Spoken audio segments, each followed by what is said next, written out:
اہل تشیع مکتبہ فکر سے یہاں پہ علماء موجود ہیں، اہل حدیث مکتبہ فکر سے یہاں پر علماء موجود ہیں، بڑے بڑے نام ماشاءاللہ یہاں پر بیٹھے ہیں. تو میں یہ ایک تکلیف دہ صورتحال ہے کہ ہم ایسی چیز کے بارے میں بات کرنے جا رہے ہیں جو ہم سب کے دلوں پہ بھاری گزرتا ہے، اور ایک بہت ایسا کوئی ماحول نہیں ہے جس میں انسان جو ہے وہ ایسی باتیں کرے جو آپ کا بھی دل کرتا ہے کرنے کو، میرا بھی دل کرتا ہے کرنے کو. لیکن میں صرف یہ پوچھنا چاہتی ہوں کہ اس بات کی ضرورت کیوں پیش آئی؟ یہ جو ایکشن آج ایک جماعت کے خلاف ہو رہا ہے، اس کی کیوں ضرورت محسوس ہوئی؟ میں نے ابھی مفتی صاحب سے بھی یہ عرض کیا تھا کہ آپ نیک لوگ ہیں، آپ اسلام کی تعلیمات پر عمل کرنے والے لوگ ہیں، ہمیں راستہ دکھانے والے لوگ ہیں، اور آپ کی جو مذہبی جماعتیں ہیں، سیاست کرنا سب کا حق ہے، مذہبی جماعتوں کو بھی سیاست کرنے کا حق ہے، لیکن سیاست کی آڑ میں یا مذہب کی آڑ میں انتہا پسندی کو پہنچ جانا، ہتھیار اٹھا لینا، بے گناہوں کو نشانہ بنانا اور راستے بند کر دینا، املاک کو جلا دینا، کسی کی جان لے لینا. اب یہاں پر جو قانون نافذ کرنے والے ادارے یہاں پر موجود ہیں، آئی جی صاحب موجود ہیں، سی ٹی ڈی کے جو سربراہ ہیں وہ موجود ہیں، اسپیشل برانچ کے لوگ بیٹھے ہیں، ہوم سیکرٹری صاحب یہاں پر تشریف رکھتے ہیں. ہم سب اور میں بطور چیف ایگزیکٹو پنجاب کے، ہم سب آپ کی خدمت میں حاضر رہتے ہیں. ہم سب یہ حتی الامکان کوشش کرتے ہیں کہ یہاں پر عوام کی جو جان اور مال اور عزت ہے وہ محفوظ رہے. میں پوری کوشش کرتی ہوں صبح دوپہر شام کہ کوئی جو روزمرہ کی زندگی ہے اس میں کوئی خلل نہ آئے، اس میں کوئی رکاوٹ نہ آئے، لوگوں کو اپنے روزگار پہ آنے جانے کے لیے، اپنی درسگاہوں میں آنے جانے کے لیے، اپنے جو روزمرہ کے جو معاملات ہیں، چاہے کسی نے ہسپتال جانا ہو، کسی نے اسکول جانا ہو، کسی نے اپنے کام کے لیے جانا ہو، یا کسی بھی مقصد کے لیے کوئی اگر اپنے گھر سے باہر نکلتا ہے تو اس کو کسی تکلیف کا سامنا نہ کرنا پڑے، اور کوئی ایسی سچویشن پیش نہ آئے کہ کاروباری زندگی جو ہے وہ بالکل معطل ہو کے رہ جائے، اور کوئی گروہ ایسا آ جائے جو کفر اور اسلام کی جنگ بنا دے اور ہتھیار اٹھا لے اور حکم دے کہ جو سامنے آئے اس کو چھوڑنا نہیں ہے، جو پولیس والا آپ کے سامنے آئے اس کو چھوڑنا نہیں ہے، جو قانون نافذ کرنے والا آئے اس کو چھوڑنا نہیں ہے. تو میرا علم آپ کے مقابلے میں بالکل ناقص ہے، لیکن میں یہ ضرور سمجھتی ہوں کہ جو شخص اتنی بڑی ہستی جو کہ رحمت للعالمین ہے، تمام عالمین کے لیے جو رحمت ہے، اس کا نام لے اور شر انگیزی کرے، اس ہستی کا نام لے جس کا نام لیتے ہوئے انسان اگر محسوس کرے تو رونگٹے کھڑے ہو جاتے ہیں. جو عاشقان رسول صلی اللہ علیہ وآلہ وسلم ہیں، ان کے سامنے جو صحیح عشق کرتے ہیں، ان کے سامنے آپ نبی پاک صلی اللہ علیہ وآلہ وسلم کا نام لیں تو آنسو لوگوں کی آنکھوں سے جاری ہو جاتے ہیں، رونگٹے لوگوں کے کھڑے ہو جاتے ہیں، ایک جھرجھری سی کبھی کیفیت ایک آ جاتی ہے انسان کے اندر. جو عشاق بیٹھے ہیں وہ اس بات کو سمجھتے ہیں. تو آپ خود یہ فرما دیجئے کہ کوئی اگر نبی پاک صلی اللہ علیہ وآلہ وسلم سے عشق کا دعویٰ کرے اور اس کے ہاتھ میں بندوق ہو اور وہ اپنے ساتھیوں کو یہ پیغام دے رہا ہو کہ ان کو مار دو، اس کے ہاتھ میں ڈنڈے ہوں کیلوں والے، اور وہ یہ کہہ رہا ہو، نہ صرف کہہ رہا ہو بلکہ کر رہا ہو کہ جو قانون نافذ کرنے والے ادارے جو آپ کی خدمت میں آپ کی حفاظت پہ مامور ہیں، ان کو مار مار کے ان کی ہڈیاں توڑا ہو، ان کے سر پھاڑا ہو، ان کی جو وہ کھوپڑیاں ہیں، وہ میرے پاس جو تصاویر ہیں آپ امیجن نہیں کر سکتے کہ میرا دل کس طرح سے دکھتا ہے جب میں دیکھتی ہوں کہ وہی لوگ جو اپنی جان ہتھیلی پہ لے کے آپ کی حفاظت کے لیے، آپ کے گھروں کی، آپ کے محلوں کی، آپ کی سڑکوں کی، آپ کے شہروں کی حفاظت کے لیے، آپ کی املاک کی حفاظت کے لیے جو آپ کے سامنے کھڑے ہیں، آپ یہ حکم دے رہے ہیں کہ ان کو جلا دو, ان کے سر توڑ دو, ان کی ہڈیاں توڑ دو اور راستہ بند کر دو. نبی پاک صلی اللہ علیہ وسلم تو راستے سے پتھر ہٹانے کو اتنا بڑا ثواب کا کام کہا ہے. اور آپ جانتے ہیں کہ انہوں نے یہ بھی حکم دیا ہے کہ کچھ چیزوں میں مسلمان اور غیر مسلمان اس کی تفریق نہیں ہے. آپ صلی اللہ علیہ وسلم نے فرمایا ہے کہ اگر کوئی غیر مسلم, کوئی مسلمان, میں مفہوم بتا رہی ہوں, ایگزیکٹ الفاظ نہیں ہیں اس وقت میرے پاس, لیکن میرے لیے یہ حدیث جو ہے وہ گائیڈنگ لائٹ ہے کہ کوئی یہ کہے کہ اگر کوئی مسلمان, ایک دینی ریاست ہے, اس میں ظاہر ہے مسلمانوں کی ایک میجورٹی ہے, تو کوئی مسلمان غیر مسلم کے ساتھ ظلم میں انوالو ہوتا ہے یا اس کی پراپرٹی پہ قبضہ کر لیتا ہے, تو نبی صلی اللہ علیہ وسلم نے فرمایا ہے کہ قیامت کے دن میں غیر مسلم کی جانب سے جس پہ ظلم ہوا ہے یا جس کے ساتھ زیادتی کی گئی, میں اس کی طرف سے گواہ ہوں گا, میں اس کا وکیل ہوں گا. تو انہی احکامات کی روشنی میں آپ سے یہ رہنمائی چاہتی ہوں کہ بطور حکمران, جو یہ حکمرانی اللہ تعالیٰ نے دی ہے, یہ کرسی مجھے اللہ تعالیٰ نے دی ہے اور یہ سدا رہنی بھی نہیں ہے, میں آپ سے یہ رہنمائی چاہتی ہوں کہ اگر کوئی جتھا ہتھیاروں سے لیس ہو کر سڑکوں پہ آ جائے اور کہے کہ مجھے میری مرضی کرنے دی جائے, ورنہ میں راستہ بند کروں گا, ورنہ میں گولی چلاؤں گا, ورنہ میں ریاست کو یرغمال بناؤں گا, عوام کو یرغمال بناؤں گا, تو وہ صرف ایک اپنا ایجنڈا فارورڈ نہیں کر رہا, وہ آپ سب کی بدنامی کا باعث بن رہا ہے, وہ ہمارے دین کی بدنامی کا باعث بن رہا ہے. آپ صرف ایک میں آپ سے سوال کرنا چاہتی ہوں, اور یہ بہت میں آپ سے چاہتی ہوں اس کا جواب. لبیک کتنا خوبصورت لفظ ہے. جب آپ احرام کی حالت میں ہوتے ہیں تو جب آپ کہتے ہیں لبیک اللہم لبیک, تو آپ اللہ تعالیٰ کے حضور آپ یہ کہتے ہیں پاک صاف ہو کے کہ اللہ تعالیٰ میں حاضر ہوں. لبیک کا کیا مطلب ہے؟ فرمائیے مجھے, لبیک کا کیا مطلب ہے جی؟ کہ میں حاضر ہوں. تو اب پاکستان میں رہتے ہوئے اس مقدس لفظ کا آپ کے ذہن میں کیا مطلب آتا ہے؟ لبیک سے آپ کے دماغ میں کیا آتا ہے؟ ایک مذہبی سیاسی دماغ. اور اتنا تکریم والا لفظ جو ہم احرام کی حالت میں ہمیں پڑھنے کا حکم ہے, اور یہ بھی ہمیں بتایا گیا ہے کہ اللہ تعالیٰ کو احرام کی حالت میں, چاہے آپ وہ عمرے کے لیے جا رہے ہوں یا حج کے ارادے سے جا رہے ہوں, میقات کے وقت جب آپ احرام میں اس کے مقام پہ جب آپ احرام پہنتے ہیں, تو اللہ تعالیٰ کو اس حالت میں آپ کی زبان سے کوئی کلمہ اس سے زیادہ جو محبوب نہیں ہے. ہم پڑھتے ہیں جب ہم جاتے ہیں احرام کی حالت میں, تو وہ دل پہ لگتا ہے جا کے وہ لفظ لبیک. یقین مانیں اس کا, جس طرح کبھی آپ اللہ اکبر کہیں اپنی کسی کیفیت میں, وہ ایسے دل پہ لگتا ہے جا کے. اسی طرح لبیک کا لفظ احرام کی حالت میں کیا ہے؟ اور جب آپ اذان کا جواب دیتے ہیں جس کے لیے اللہ تعالیٰ نے کئی لاکھ نیکیاں رکھی ہیں, تو جب آپ حی علی الصلاۃ حی علی الفلاح کہتے ہیں, تو آپ دل میں آپ کو کیا کہنے کا حکم ہے؟ لبیک کہنے کا حکم ہے کہ اللہ تعالیٰ میں حاضر ہوں. تو آپ سوچیں کہ اس لبیک لفظ کو جب آپ چھوڑ دیں, کیا آپ لبیک کے بارے میں سوچیں, آپ کے ذہن میں پہلا خیال کیا آئے گا؟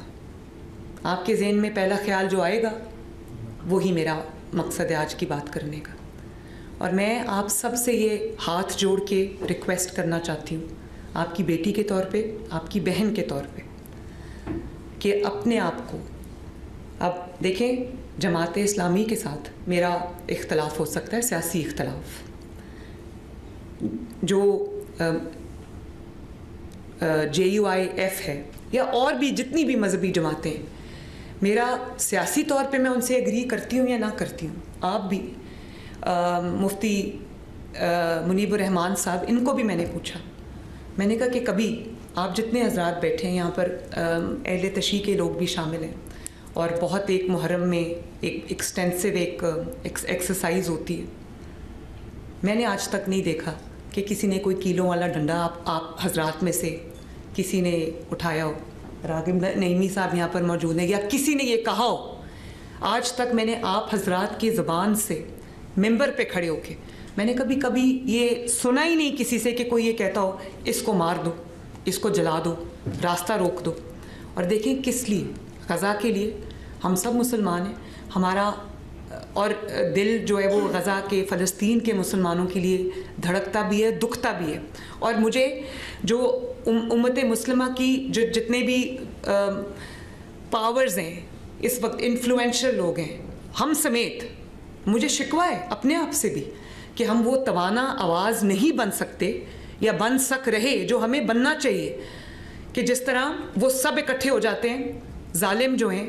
اور فلسطین میں جو جس قسم کے مناظر ہم سوشل میڈیا پہ جو ویڈیوز آتی ہیں, جس قسم کے ہم میں آنیسٹلی وہ شاید قیامت ہے ان لوگوں کے اوپر گزرتی ہے. لیکن جب ایک حل دنیا کے سامنے آیا اور غزہ کے فلسطین کے مسلمانوں نے جب اس کو نہ صرف سیلیبریٹ کیا بلکہ خوشی منائی کہ ان کے اوپر جو ظلم کی ایک داستان تھی وہ ان کو لگا کہ اب ہمیں ریلیف ملے گی, وہ خوشی منا رہے تھے.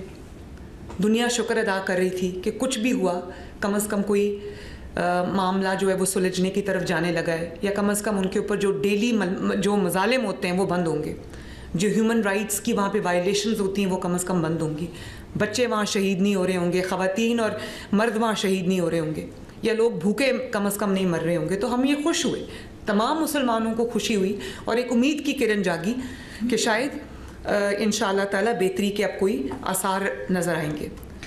تو جب فلسطین میں لوگ خوشی منا رہے تھے, یہاں پر اعلان کیا گیا کہ ہم اسلام آباد پہ چڑھائی کریں گے فلسطینیوں کے لیے جو خوشی منا رہے تھے. تو مجھے یہ بتائیے کہ کیا یہ آپ جینوئنلی یہ سمجھتے ہیں کہ فلسطینیوں کے لیے وہ مظاہرہ کیا گیا تھا یا مظاہرہ پلان کیا گیا تھا؟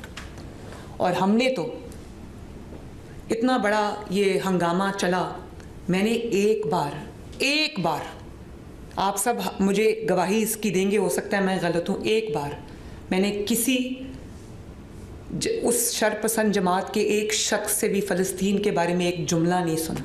اگر سنا تو یہی سنا کہ مار دو, یہی سنا کہ ان کو چھوڑنا نہ, ان کو گھروں میں جانے نہ دینا, یہی سنا.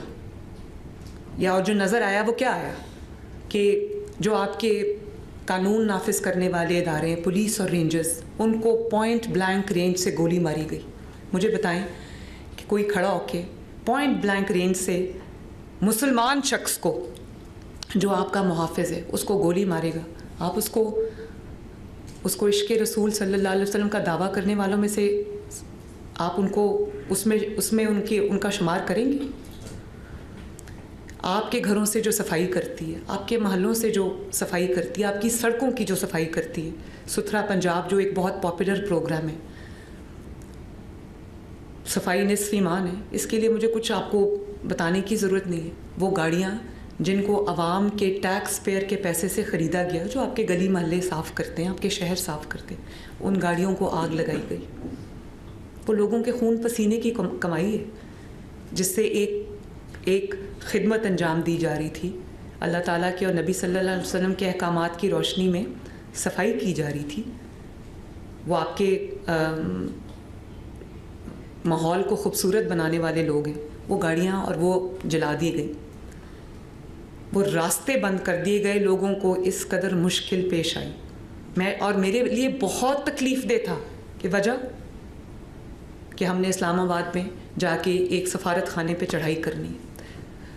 تو دیکھیں, ہم کسی ملک کی کسی جو فلسفی ہے, عقائد ہیں, ہم اس سے اگری کریں یا نہ کریں, جو پاکستان میں ہمارے زیر سایہ, ہمارے ملک میں, ہماری دھرتی پہ اگر کوئی آ کر یہاں پر رہتا ہے تو اس کی جو حفاظت ہے وہ ہم سب کی ذمہ داری ہے.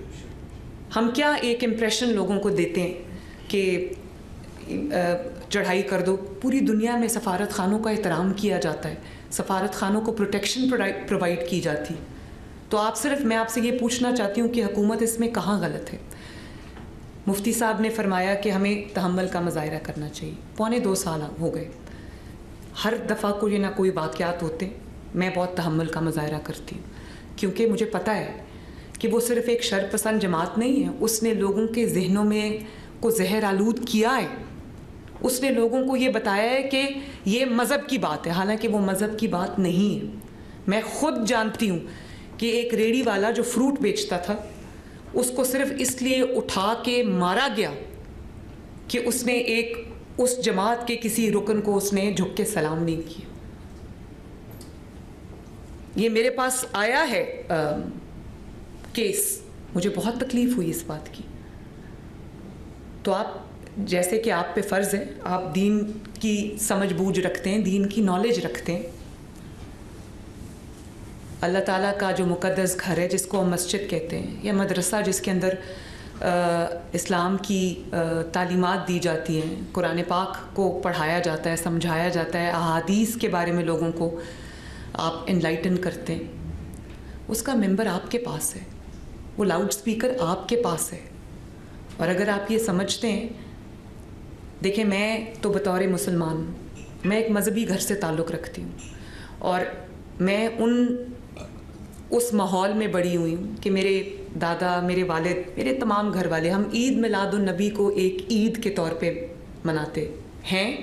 ہمارا آج بھی گھر جو ہے اس کو اس طرح سجایا جاتا ہے جیسے واقعی کوئی شادی ہے، کوئی عید ہے. تو جب میں چھوٹی تھی تو ماڈل ٹاؤن میں رہتے تھے، تو عید میلاد النبی صلی اللہ علیہ وسلم کے جلوس ہمارے گھر کے آگے سے گزرتے تھے. میرے دادا نے ہمارے ہاتھوں میں، ہم چھوٹے چھوٹے بچے ہوتے تھے، پھولوں کی، گلاب کی پتیاں دی ہوتی تھیں، اور مٹھائی کے جو پیکٹس ہیں وہ دیتے، وہ ہم جلوس کے اوپر وہ پتیاں پھینکا کرتے تھے، اور وہ جو مٹھائی ہے وہ جلوس میں تقسیم کیا کرتے تھے. تو میری تو اس قسم کی ماحول میں میری پرورش ہوئی ہے. مجھے تکلیف ہوتی ہے یہ دیکھ کے کہ کوئی عشق رسول صلی اللہ علیہ وسلم کا دعوے دار جو ہے وہ کام کر رہا ہے جو بالکل نبی صلی اللہ علیہ وسلم کے احکامات کے منافی ہے. اور آپ سب کو میری آپ سے یہ گزارش ہے کہ یہ بھی حدیث ہے نا کہ ایمان کا سب سے کمزور درجہ یہ ہے کہ دل میں برا جانے. ہم سب دل میں برا جانتے ہیں، بات نہیں کرتے سامنے آ کے، کسی نہ کسی خوف کی بنا پہ ہم لوگ بات نہیں کرتے. یہ بات کی جانی چاہیے. آپ اپنے آپ کو، تمام مذہبی جماعتوں کو اس سے اپنے آپ کو علیحدہ کرنا ہے، اور ان کے جو فالوورز ہیں جس کے اندر بہت کوئی انوسنٹ لوگ بھی ہیں جو دین کی محبت میں اینالائز کیے بغیر ایک بھیڑ چال کے پیچھے چل پڑتے ہیں، ان کو صحیح راستے پہ لانا، ان کو دین کا اصل روح سمجھانا، ان کو عشق نبی صلی اللہ علیہ وسلم کی اصل روح سمجھانا، یہ آپ سب کا فریضہ ہے. لوگوں کی جو ایک فکری اصلاح ہے وہ بھی آپ کا مذہبی فریضہ ہے. اور اسی طرح آپ کے جان کی، آپ کے مال کی، آپ کی املاک کی، آپ کی عزت کی، آپ کی ناموس کی حفاظت بطور وزیر اعلیٰ میری ذمہ داری ہے، میری مذہبی ذمہ داری، جس کے بارے میں اللہ تعالیٰ کو جواب دے ہوں. اور اتنا جھوٹ کہ آپ نے شاید وہ ویڈیوز دیکھی ہوں گی کہ کیش کے بنڈلز نکل رہے ہیں دفاتر میں سے. وہ اسلحہ برآمد ہوا ریڈز کے دوران، جو اسلحہ شاید لا انفورسمنٹ ایجنسیز کے پاس بھی نہیں. میں آپ سے پوچھنا چاہتی ہوں کہ آپ میں سے کتنے ایسے علماء کرام ہیں جن کے مدارس میں، جن کی مساجد میں وہ اسلحہ کہیں سے نکل آتا ہے یا اسلحہ رکھا ہوا ہے اپنے، جو اپنے حفاظت پہ معمور جو سیکیورٹی گارڈز رکھے ہوئے ہیں ان کے پاس جو لائسنس والا اسلحہ ہے. یہ اسلحہ کس لیے استعمال ہوتا ہے؟ آپ بھی جانتے ہیں یہ اسلحہ استعمال ہوتا ہے ریاست کے خلاف. یہ اسلحہ استعمال ہوتا ہے قوم کے اندر، عوام کے اندر خوف و ہراس کی کیفیت پھیلانے کے لیے. یہ اسلحہ استعمال ہوتا ہے پولیس کے اور رینجرز کے جو لوگ ہیں ان کی سینوں پہ چلانے کے لیے. ایک ایس ایچ او ہمارا شہید ہوا ہے، بہت بہادر بچہ تھا، پوائنٹ بلینک رینج سے اس کے سینے میں گولی ماری، اس کے 2 چھوٹے چھوٹے بچے. تو مجھے پتہ ہے کہ آپ لوگ اس چیز کو اچھا نہیں سمجھتے اور آپ اس چیز کو، اس کی مذمت کرتے ہیں، میں جانتی ہوں، لیکن صرف مذمت کرنا کافی نہیں ہے. آپ اس کو اپنے، کیونکہ جب ہم دینی جماعتیں اگر درمیانی بات کریں گی، درمیانی بات جو کہ شاید میں سمجھتی ہوں مجبوری بھی ہوتی ہے کئی بار کرنی، سیاسی لوگوں کی بھی مجبوری ہوتی ہے درمیانی بات کرنا. جب آپ درمیانی بات کریں گے تو لوگوں کے دماغ میں شکوک اور شبہات جو ہے وہ جنم لیں گے. لوگوں کو کلیئرٹی کے ساتھ نہیں پتہ چلے گا کہ کون دین کو ریپرزینٹ کرتا ہے اور کون دین کی آڑ میں جو ہے وہ اپنے جو مذموم مقاصد ہیں ان کو آگے بڑھا رہا ہے. فتنے کی نشاندہی کرنا. اور آپ نے بالکل صحیح کہا کہ جب ایک سیاسی جماعت ہتھیار اٹھاتی ہے تو وہ سیاسی جماعت نہیں رہتی. جب مذہبی جماعت ہتھیار اٹھاتی ہے وہ مذہبی جماعت نہیں رہتی، وہ تشدد پسند جماعت ہو جاتی ہے.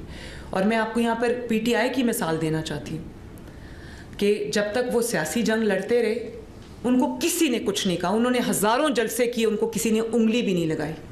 جس دن انہوں نے ریاست کے خلاف ہتھیار اٹھا لیا، جس دن انہوں نے ہتھیار استعمال کیے، گولیاں چلائیں، املاک کو جلایا، ریاست کی اور عوام کی املاک کو جلایا، اور انہوں نے وہ رویہ اختیار کر لیا جس سے وہ سیاسی جماعت کی کیٹیگری سے باہر نکل گئی، اس دن سے ان کا زوال شروع.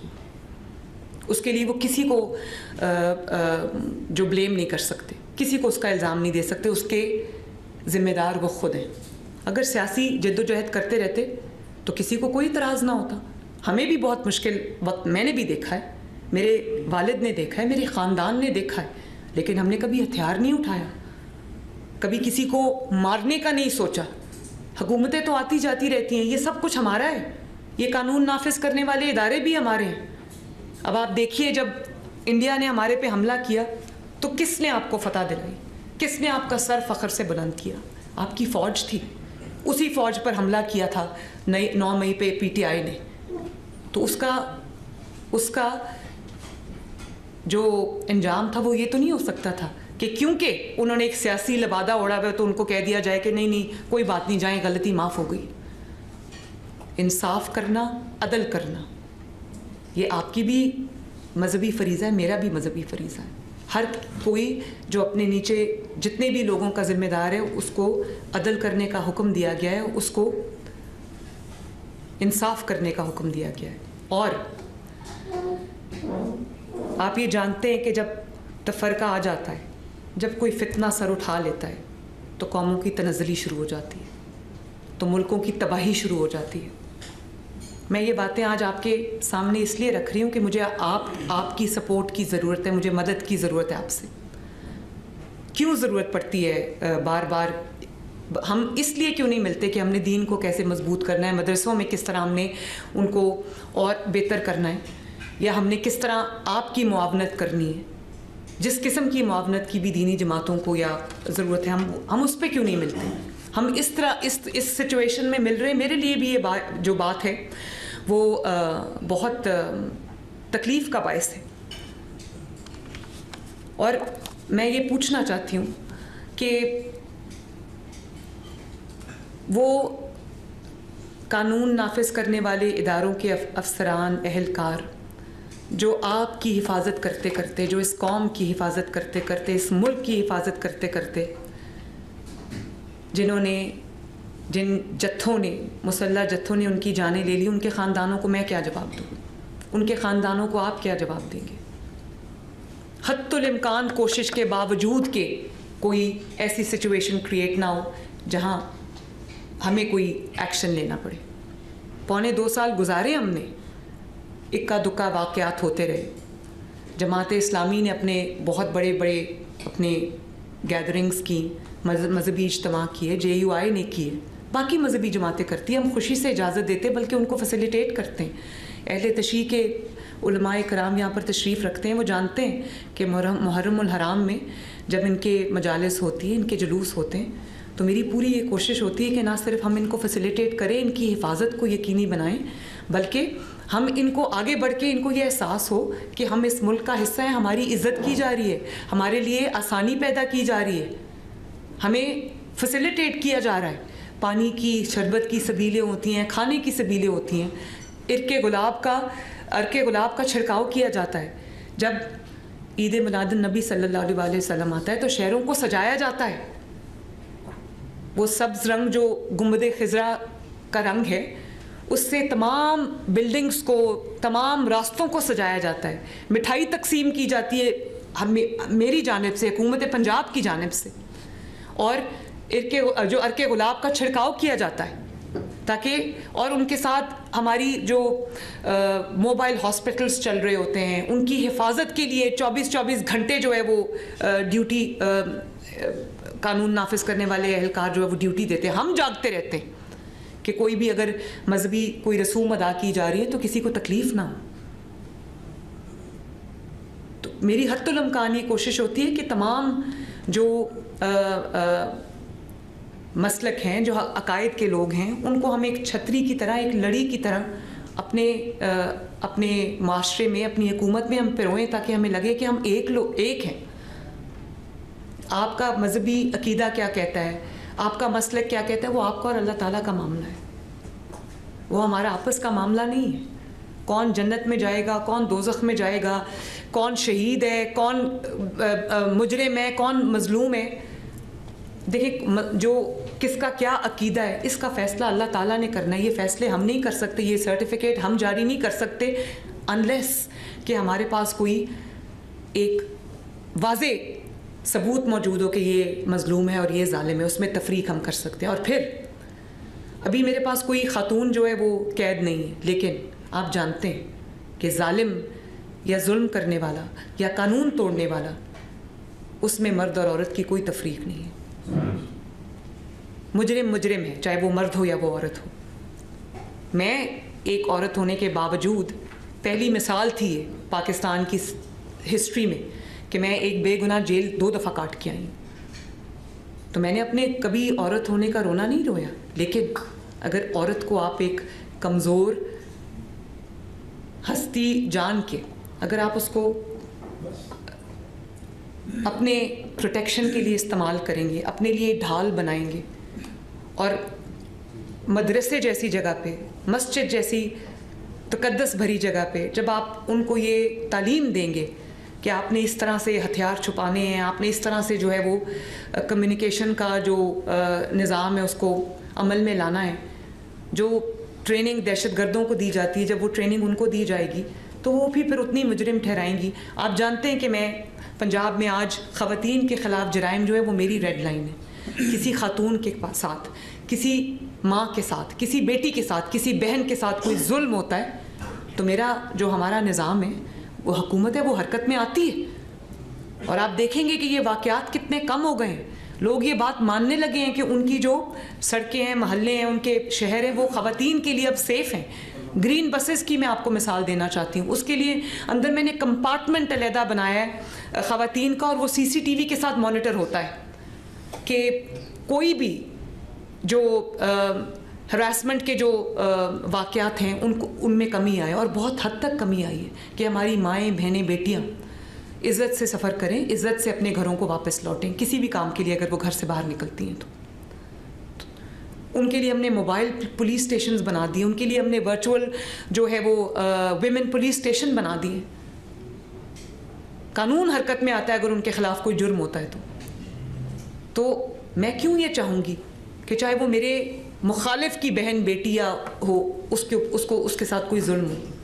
میں آپ کو حلفاً یہ بات کہتی ہوں, اگر میرے علم میں کبھی آ جائے, اول تو اسٹینڈنگ انسٹرکشنز ہے, یہ سب بیٹھے ہیں آپ کے سامنے, حکومت بیٹھی ہے, ان کو اسٹینڈنگ انسٹرکشنز ہے کہ کسی کے ساتھ ظلم نہیں ہونا چاہیے, چاہے وہ میرا بدترین مخالف کیوں نہ ہو. میں آپ کو یہ بات حلفاً کہہ سکتی ہوں.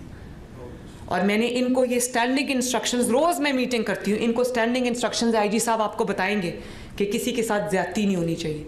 اگر آپ نے کوئی بے گناہ اٹھا لیا ہے تو آپ اس کو عزت سے گھر چھوڑ کے آئیں, چاہے وہ میرے خلاف قتل کے فتوے بھی دیتا ہو, لیکن کسی جو کوئی بے گناہ ہے اس کے ساتھ کوئی زیادتی نہیں ہونی چاہیے. اور میں نے مفتی منیب الرحمان صاحب کی اس بات پہ, میں نے آج یہ آپ کے سامنے بیٹھے, میں ایک دفعہ پھر آپ کے سامنے ان کو آپ کو گواہ بنا کے یہ ہدایت جاری کر رہی ہوں کہ چھانٹی کریں اور اپنے جو نیچے فیلڈ فارمیشنز ہیں ان کو احکامات دیں کہ چھان بین کے بغیر اگر کوئی کسی جرم میں کوئی انوالوڈ ہے اور اس کے آپ کے پاس ناقابل تردید شواہد ہے تو آپ اس کو ضرور پکڑے, گرفتار کریں. لیکن ایک جو حلے کے اندر آپ کچھ بے گناہوں کو بھی پکڑ لیتے ہیں تو یہ دھبا وہ ساری زندگی نہیں دھو سکتے.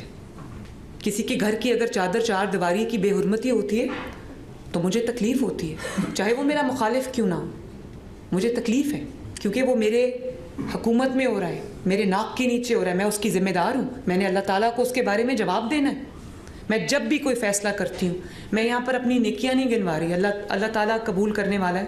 میں جب بھی کوئی فیصلہ کرتی ہوں میرے پیش نظر دو چیزیں ہوتی ہیں کہ اللہ تعالیٰ کی مخلوق کی خدمت ہے اور انصاف سے میں نے کام لینا ہے. تو آپ خود مجھے بتائیے کہ میری حتی الامکان کوشش کے باوجود کہ کوئی لڑائی نہ ہو, کوئی گروہ آمنے سامنے نہ آئے, حکومت کو کوئی قدم نہ اٹھانا پڑے, کوئی سختی نہ کرنی پڑے, میں مزید اور کیا کر سکتی ہوں؟ آپ فرمائیے, مجھے بتائیں کہ میں اور کیا کر سکتی ہوں. جب کوئی ایک تہیہ کر لے اور مذہب اس کا مقصد نہ ہو کہ میں نے اب چھوڑنا نہیں ہے ریاست کو, میں نے ملیا میٹ کر دینا ہے, میں نے گھراؤ جلاؤ کرنا ہے, میں نے مار دینا ہے, تو میں ادھر ریاست کیا کرے گی؟ ریاست کا ان کو روکنا ریاست پر فرض ہے, میرے پہ فرض ہے, ورنہ یہ آگ ہر گھر میں لگے گی, یہ آگ ہر گلی تک پہنچے گی, ہر محلے تک پہنچے گی. تو میں یہ بھی پوچھنا چاہتی ہوں کہ جو لوگ ڈیوٹی پہ آپ کی حفاظت کے لیے گئے تھے, عوام کی حفاظت کے لیے گئے تھے, ان کی ہڈیاں توڑ دی گئی, ان کو اپاہج کر دیا گیا, اس کا سوال میں کس سے پوچھوں؟ اس کا جواب کون دے گا؟ ہتھیار آپ کے پاس کہاں سے آئے اور اتنی تعداد میں ہتھیاروں کی ضرورت آپ کو کیوں پڑی؟ اس کا جواب کون دے گا؟ اتنا کروڑوں روپیہ جو آپ کے بکسوں سے نکلا ہے, آپ کے دفاتر سے نکلا ہے, آپ کے مدارس سے نکلا ہے, اس کی ضرورت آپ کو کیوں پیش آ رہی ہے؟ میں سمجھنا چاہتی ہوں کہ اس کی ضرورت آپ کو کیوں پیش آ رہی ہے. یہ دین اسلام کے نام پر کی گئی سب سے بڑی خیانت ہے, اور اس کو خیانت کہنا یہ امانت ہے جس پہ آپ بھی, جس کے ذمہ دار ہے, جس کی ذمہ دار میں بھی ہوں. یہ امانت ہے. اس کے اندر سب سے بڑی خیانت وہ لوگ کر رہے ہیں جو سامنے دین کا نام استعمال کر رہے ہیں, اور وہاں پر ان کا ایجنڈا جو ہے وہ بہت خطرناک ہے, کچھ اور ہے. تو میرے یہ بھی کہا گیا کہ 600 ہو گئے, جاں بحق ہو گئے, 400 افراد جاں بحق ہو گئے. اور آپ دیکھیں کہ وڈیالہ میں بیٹھا ہوا شخص وہاں سے ٹویٹ کر رہا ہے عمران خان کہ 600 لوگ ہلاک ہو گئے, اور یہ وہ شخص تھا جس نے اپنے دور حکومت میں مساجد میں گھس کے گولیاں چلائی تھیں اور لوگوں کو مارا تھا, کیونکہ اپنی جماعت کمزور ہو گئی, اس نے دیکھ لیا کہ نظام چل پڑا, اس کی اہمیت ختم ہو گئی, وہ وہاں سے بیٹھ کے پھر مذہب کو استعمال کر رہے. تو میں یہ جب میں جیل میں تھی تو میں یہ سوچتی تھی کہ مجھ سے کیا غلطی ہوئی ہے, اللہ تعالیٰ سے معافی مانگتی تھی بار بار کہ جو جانے انجانے میں مجھ سے اعمال ایسے ہو گئے ہیں جس سے اللہ تعالیٰ کہیں کی کوئی ناراضگی ہو گئی ہے, تو میں اس کے لیے معافی چاہتی ہوں. تو 2 سال جیل کے بعد آج بھی وہ انسان اس چیز سے باز نہیں آیا جو وہ اپنے دور حکومت میں یا اس سے پہلے کر رہا تھا.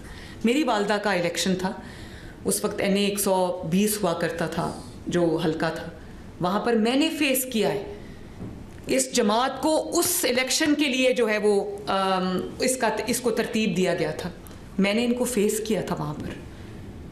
ادھر میرے والد کے اوپر بھی جوتا پھینکا گیا اسی الزامات میں جو ایک گمراہ کن الزامات تھے. احسن اقبال صاحب کو گولی ماری گئی, اللہ تعالیٰ نے ان کو بچا لیا, مارنے والے سے بچانے والا بڑا ہے. اور آج بھی آپ دیکھیں ان کے کس قسم کے سوشل میڈیا پہ ان کی کس قسم کی ٹویٹس آتی ہیں یا پوسٹس آتی ہیں کہ ان کے سیکیورٹی میں کوئی ایسا بندہ پیدا ہو جو ان کو قتل کر دے, جو ان کو مار دے. آپ سوچیں کہ کیا آپ تمام حضرات سے میرا سوال ہے, مجھے کائنڈلی جواب دیجیے گا کہ آپ اس بات کو سپورٹ کرتے ہیں؟ تو بات تو یہاں ختم ہو جاتی ہے. مجھے پتہ ہے آپ نہیں کرتے, تو بات یہاں ختم ہو جاتی ہے. اس کے بعد کوئی کسی شک اور شبے کی کوئی گنجائش ہی نہیں رہنی چاہیے. آپ اپنے آپ سے وہ ایک نام آپ کا استعمال کرتے ہیں, بدنامی آپ کی ہوتی ہے, ان کی بدنامی نہیں ہوتی. ان کی تو میں نے آپ کو بتا دیا ہے کہ ان کا ایجنڈا ہی کچھ اور ہے. مذہبی جماعتوں کی بدنامی ہوتی, مذہبی سیاسی جماعتوں کی بدنامی ہوتی. لوگ یہ سمجھتے ہیں کہ یہ شاید ایک ہی جو ذہنیت ہے. دیکھیں اللہ تعالیٰ کا جو گھر ہے، مسجد ہے، اس کو کس چیز کے لیے استعمال ہونا ہے؟ اس کو دین کی تبلیغ کے لیے استعمال ہونا ہے، اس کو کی عبادت کے لیے، چاہے وہ نماز ہو یا وہ تدریس کا عمل ہو، اس کے لیے استعمال ہونا ہے اس کو. اگر آپ مسجد کا مائک اور مسجد کا ممبر صرف یہ کہنے کے لیے استعمال کر رہے ہوں کہ ان کو چھوڑنا نہیں ہے، یہ دین مخالف لوگ ہیں، جب فتوے وہاں سے جاری ہو رہے ہوں، اس سے بڑی اللہ تعالیٰ کے گھر کی بے حرمتی اور کیا ہوگی؟ اس سے زیادہ اس کے گھر کی تقدس کی پامالی اور کیا ہوگی؟ میں نہیں چاہتی کہ کسی کے اوپر ایکشن ہو. اسی لیے جو ہم نے ان سے جو ان کی جو مساجد ہیں اور جو ان کے مدارس ہیں جو ہم نے سیل کیے ہیں، اس کو ہم نے مفتی منیب الرحمان صاحب کے حوالے کیے. میں نے اس کو اپنی حکومت میں نہیں رکھا، میں نے اپنے اوقاف ڈپارٹمنٹ کو نہیں دیا، اس کو آپ سب کے حوالے کیا، کیونکہ میرا ایک یقین ہے آپ پہ، میرا ایمان ہے کہ آپ لوگ اس کو اللہ تعالیٰ کے دین کی ترویج کے لیے استعمال کریں گے، اس لیے وہ ہم نے آپ کے حوالے کر دی. اور پہلی بار مجھے آپ بتائیں کہ کیا پنجاب میں کبھی یہ ہوا کہ جو سب سے محترم شخص ایک محلے میں یا ایک گاؤں میں کون ہوتا ہے؟ لوگ کہتے ہیں جی امام مسجد سے فیصلہ کرا لو، امام مسجد نے یہ کہہ دیا تو یہ ہوگا. سب سے محترم شخص اللہ تعالیٰ کے گھر کا امام ہوتا ہے. مجھے اس بات کی تکلیف تھی کہ ان کو کبھی کچھ مساجد ایسی ہیں، بلکہ بہت بڑی تعداد مساجد کی ایسی ہے جس کے امام کو تنخواہ دینے کے لیے، جس کے مؤذن کو تنخواہ دینے کے لیے سب چندہ جمع کرتے ہیں اور اس کو مہینے کی تنخواہ دی جاتی ہے، اور وہ غریب لوگ ہوتے ہیں، ہینڈ ٹو ماؤتھ لوگ ہوتے ہیں. تو مجھے لگتا تھا کہ ان کی بے عزتی ہے یہ کہ ان کو چندہ جمع کر کے تو ان کو ایک تنخواہ دی جا رہی ہو. تو میں آپ سے پوچھنا چاہتی ہوں، کیا کبھی کسی نے یہ قدم اٹھایا کہ 65,000 جو مساجد ہیں ان کے جو ان کے امام حضرات ہیں ان کا وظیفہ مقرر کیا جائے؟ بے شک وہ وظیفہ ایک ناکافی اماؤنٹ ہے، زیادہ ہونا چاہیے، اس کو ہم زیادہ بھی کریں گے انشاءاللہ تعالیٰ، لیکن کم از کم اگر باقیوں کو راشن کارڈ مل رہے ہیں، باقیوں کو جو ان کی مالی معاونت دوسرے ڈپارٹمنٹ سے تعلق رکھنے والے لوگوں کی جا رہی ہے تو ان کی بھی ہونی چاہیے. میں نے اپنے والد کو کہا کہ ہم ان کو 15,000 روپیہ مہینہ دیا تو مجھے کہتے ہیں یہ تو بہت تھوڑا ہے، آپ کو اس کو 25,000 کرنا چاہیے. تو یہ ہم کرنے جا رہے ہیں. اس کی وجہ یہ ہے کہ ہم ان کو یہ احساس دلانا چاہتے ہیں کہ گورنمنٹ آپ کو اون کرتی ہے،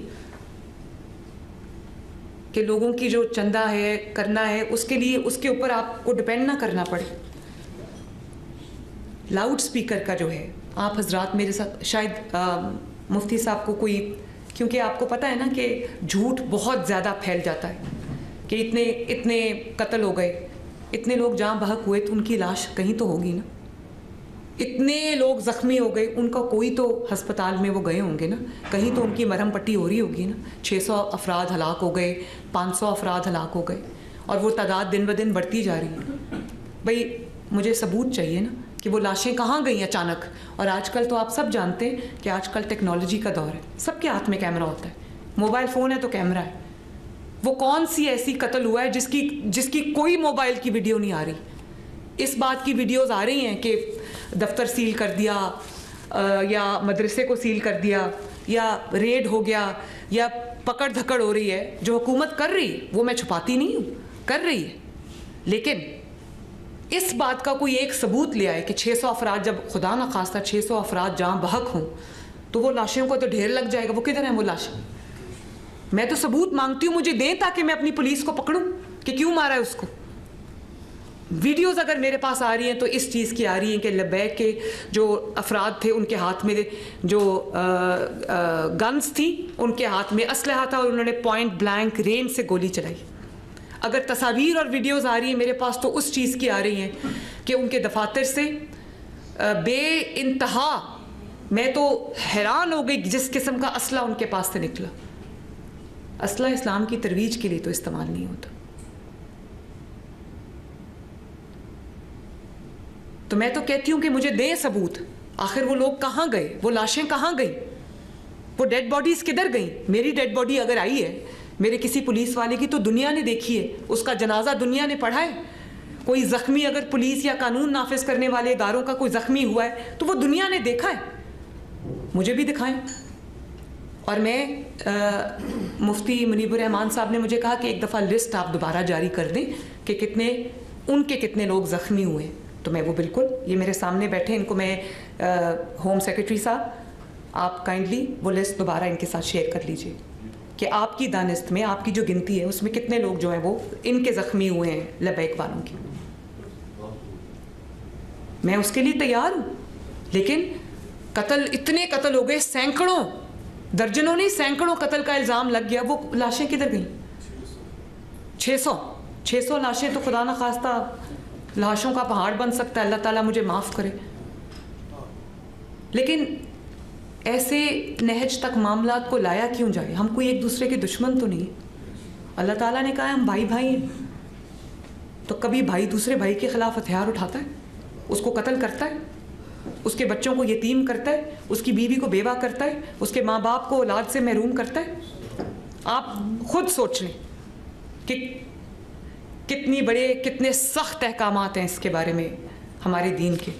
لاؤڈ سپیکر کی اگر میں بات کروں تو لاؤڈ سپیکر اذان کے لیے استعمال ہوتا ہے. لاؤڈ سپیکر خطبات کے لیے، جو جمعے کے خطبات ہوتے ہیں، عید کے خطبات ہوتے ہیں، اس کے لیے اناؤنس ہوتا ہے. اسٹینڈنگ انسٹرکشنز ہیں ان کو کہ جو مسجد اور اس کے منتظمین استعمال کر رہے لاؤڈ سپیکر کو اذان کے لیے، خطبات کے لیے، جو جمعے کا خطبہ ہوتا ہے، ان کو ہاتھ بھی نہیں لگانا. آج کی اس محفل میں کے بعد جو مذہبی جماعتیں وہ اپنے آپ کو اس ناسور سے علیحدہ کریں گی، اور جو لوگ ان کے جھانسے میں آ جاتے ہیں، جو عام عوام ان کے جھانسے میں آ جاتے ہیں، جو اس کو ایک مذہبی رنگ جو دیتے ہیں وہ اس کے جھانسے میں آ جاتے ہیں، آپ ان کو صحیح راستے پہ لانے کی کوشش کریں گے. اور میرے دست و بازو بن کے آپ پنجاب میں امن اور امان کے لیے اپنی کوششوں کو نہ صرف جاری اور ساری رکھیں گے بلکہ ان کو اور بھی تیز کر دیں گے.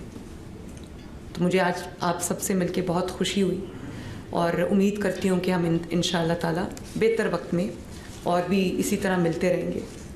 اور اللہ تعالیٰ پاکستان کو قائم اور دائم رکھے. اللہ تعالیٰ ہم سب کو ایک ہو کر، ایک قوم بن کر، ایک خاندان بن کر اللہ تعالیٰ ہم سب کو اس ملک میں امن اور امان سے رہنے کی توفیق عطا فرمائے. شکریہ تمام قابل فکر کے زعماء کی جانب سے کہ آپ کے تمام خیالات سے ہم اللہ کو گواہ بنا کر سچی بات کہہ رہے ہیں. آپ کے ساتھ متفق ہیں، اور پاکستان میں بالعموم، پنجاب میں بالخصوص قیام امن کے لیے آپ نے جو اعلانات کیے ہیں، جو آپ نے پہلے بھی کوششیں کی ہیں، ان کو ہم تحسین سے دیکھتے ہیں اور ان اقدامات کی ہم بھرپور تائید کرتے ہیں. اور میری آپ سب سے گزارش ہے، ہمارے افسران بھی بیٹھے ہیں، علماء بھی، کہ اگر آپ اجازت دیں تو ہم ہاتھوں میں ہاتھ ڈال کر ایک زنجیر بنا کر سب کو ایک پیغام دے دیں کہ ہم سب ایک پیج پہ ہیں، ہم سب متفق ہیں، اور اپنی صوبائی قیادت کے ساتھ قیام امن کے لیے 100% متفقوں کے ساتھ کھڑے. بہت بہت شکریہ، بہت مہربانی، بہت شکریہ. یقیناً تمام مندرجات اور تمام چیزیں تفصیل سے آپ نے بیان فرمائی ہیں. میں سمجھتا ہوں کہ یہ حقیقت ہے، اور اس سلسلے میں حکومت پنجاب کی طرف سے ہر لمحہ بیدار اور ہوشیار رہنا ہمارے سامنے عملاً موجود ہے. میں اس بات پہ آپ کا خاص طور پر شکریہ ادا کرتا ہوں کہ آپ نے محرم الحرام کے حوالے سے پورے پنجاب میں جتنے اعلیٰ ترین انتظامات کے لیے اپنی طرف سے سبیلیں لگائیں، حکومت کی طرف سے سبیلیں لگائیں، سپلائی سیکورٹی کا انتظام کیا، اس کے لیے پوری قوم کی طرف سے شکریہ بھی ادا کرتا ہوں. اور آپ کے اس اعتراف کو بھی سراہتا ہوں کہ پاکستان کے شیعوں کی طرف سے کبھی بھی کسی جلوس میں کوئی مسلح کارروائی نہیں کی گئی، کسی کے ہاتھ میں نہ خالدہ ڈنڈے ہوتے ہیں اور نہ ہی کوئی اسلحہ ہوتا ہے. پرامن قوم کی حیثیت سے پرامن طریقے سے پورے ملک میں اتنے بڑے بڑے لاکھوں کے اجتماعات گزر جاتے ہیں اور الحمدللہ کوئی بھی نقصان نہیں ہوتا. اس میں جہاں ہمارے کارکنوں اور عوام کی تربیت کا تعلق اپنی جگہ پر، لیکن حکومت کی طرف سے بھرپور تعاون یقیناً ان تمام تر انتظامات کو بہتر سے بہتر بنانے میں ممد و معاون ثابت ہوتا ہے، جس کے لیے میں اپنی پوری قوم کی طرف سے پورے پاکستانی کے شکر گزار ہوں. اور انشاءاللہ تعالی ہر حوالے سے، نہ صرف یہ کہ محرم کے جلوسوں کے حوالے سے پاکستان میں جو بھی کوئی کسی بھی قسم کا معاملہ کیا ہمیں امن کے حوالے سے ہے، ہم آپ کے ساتھ ہیں، پہلی کی طرح ہمیشہ کی طرح۔ یہ ہمارا وطن ہے، ہم نے بنایا ہے اور ہم نے اس کی حفاظت کرنی ہے اور ہمیشہ کی طرح حفاظت کرتے رہیں گے۔ دعا یقیناً صلہ انبیاء ہے جس کے ذریعے خداوند متعال کا دروازہ عرش کو ہلایا جا سکتا ہے۔ ہماری دعائیں بھی آپ کے ساتھ ہیں، تعاون بھی آپ کے ساتھ ہے۔ اللہ تعالیٰ اس ملک کو، اس صوبے کو پوری دنیا میں ایک مثالی صوبہ بنائے، اور آپ نے جو کاشی کی ہے اللہ تعالیٰ اپنے حضور و تعالی عبادت قبول و مقبول فرمائے۔ ایک بار کا پھر اپنی پوری قوم کی طرف سے عید دلاتا ہوں کہ جہاں بھی وطن عزیز کو کسی بھی قسم کی قربانی کی ضرورت ہو ہمیشہ کے لیے تیار ہے، اللہ اس کی حفاظت فرمائے۔ بہت بہت آپ کا شکریہ میرے پیارے بزرگ، آپ نے میرا بہت حوصلہ بڑھایا ہے، میں بہت آپ کی شکر گزار ہوں۔ Thank you. بسم اللہ الرحمن الرحیم۔ آپ اس موقع پر اپنی حکومت پنجاب، حکومت پاکستان اور جو ریاستی ادارے ہیں جو ملک کے اندر امن و امان کو قائم رکھنے کے لیے ہر سیاسی، مذہبی یا کوئی بھی ایسی نام نہاد جماعت کہ جس کی بنیاد پہ ایک ملک کے اندر افراتفری پھیلتی ہے، بالخصوص اس موقع پر کہ جب پاکستان نے اللہ تعالیٰ نے پاکستان کو ایک عظیم فتح عطا فرمائی ہندوستان کے مقابلے میں، اور پاکستان جو افغانستان کے اندر TTP کے ساتھ جو ایک مقابلہ کر رہا ہے، اور اس کے جو کرندے جو پاکستان کے اندر موجود ہیں اور ان کے خلاف جو ہے ایک کارروائی کرتے ہوئے 30-35 سال کے جو ایک احسان فراموش لوگ ہیں جن کو رکھا گیا، جن کو پالا پوسا گیا اور جن کے اوپر اپنا سب کچھ نچھاور کیا گیا، ان ناشکری کے کلمات پڑھنے والوں کے خلاف پاکستان ایک قانونی کارروائی کر رہا ہے۔ اس موقع پر ملک کے ایسے حالات پیدا کرنا جو کہ کسی بھی طرح کے قابل قبول نہیں ہو سکتے، اور خاص طور پر حکومت پنجاب کے جو اس وقت تک اربوں خربوں روپیہ جو پاکستان پنجاب کے جو ہے اس کے اندر ایک ڈیولپمنٹ کے اندر خرچ کیا گیا، اس کے اندر ایک امن و امان کے قیام کے لیے کیا گیا، اور صفائی ستھرائی کے نام پر، فائر بریگیڈز کے نام پر، ریسکیو کے نام پر کیا گیا۔ میں یہ سمجھتا ہوں بہت بڑی ایک سوچی سمجھی ایک سازش تھی کہ ملک کے اندر پنجاب میں ایسے حالات پیدا کیے جائیں، اور آپ کی جو محنت ہے اور مسلم لیگ کی جو محنت ہے اس کو ایک طرف کیا جائے۔ تو بہرکیف اس موقع پر علماء و مشائخ ونگ اور علماء و مشائخ جو ہے اپنی حکومت کے ساتھ کھڑے ہیں اور اپنی ریاست کے ساتھ کھڑے، اپنے ملک کے ساتھ کھڑے۔ اللہ تعالیٰ عمل کی توفیق عطا فرمائے۔ آمین۔ جس طرح میں نے اپنی ٹیم کو میسج دیا کہ وہ نیچے تک یہ میسج دیں کہ کسی کے ساتھ زیادتی نہیں ہونی چاہیے، اسی طرح آپ بھی اپنی تمام لیولز پہ یہ میسج کائنڈلی دیجئے کہ یہ ہم سب کا مشترکہ ایک مقصد ہے، ہم ایک دوسرے کے خلاف نہیں ہیں، بدگمانی نہ پھیلائی جائے، کوئی جھوٹ نہ بولا جائے، اور ایک دوسرے کے درمیان جو ہے وہ اختلافات کو ہوا نہ دی جائے۔ میں گزارش کروں گا مفتی اعظم پاکستان مفتی منیب الرحمان صاحب، کیونکہ آپ مہمان بھی تشریف لائے ہیں، کہ آپ دعائے خیر فرمائیں۔ جی دعا فرمائیں۔ اللهم صل على سيدنا ونبينا وحبيبنا وحبيب ربنا ومولانا محمد وعلى آله وصحبه وبارك وسلم عليه۔ اللهم بارك لنا في مجلسنا هذا في إخلاصنا ونياتنا وأعمالنا وعواقب أمورنا في الدين والدنيا والآخرة۔ سبحان ربك رب العزة عما يصفون وسلام على المرسلين والحمد لله رب العالمين۔ اتحاد بین المسلمین کمیٹی کے اجلاس میں وزیر اعلیٰ پنجاب مریم نواز نے علماء کرام سے گفتگو کی ہے، اور ان کا کہنا تھا کہ سیاست یا مذہب کی آڑ میں انتہا پسندی راستے بند کرنا، لوگوں کی زندگی کو خطرے میں ڈالنا قابل قبول نہیں ہے۔